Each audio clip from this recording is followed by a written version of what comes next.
So, what do you think in today's world, in today's digital world, what are the most important aspects of sales? Since a lot of people aren't meeting face to face anymore, Right. a lot of sales are happening this way. What do you Well, think are the most important elements of that? people wake up to 50 emails from especially CEOs, founders, people that get prospected a lot.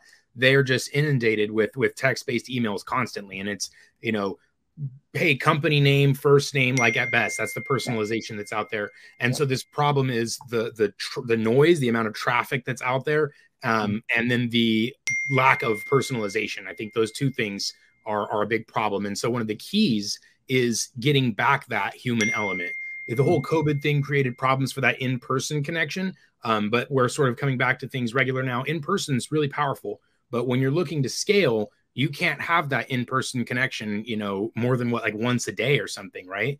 So that's where technology like video comes in, because we're able to add that element of personalization back into our communication while doing it virtually and scalable. You know, we can do something human, make that connection with multiple people in a day versus having to go shake hands and things like that in person. So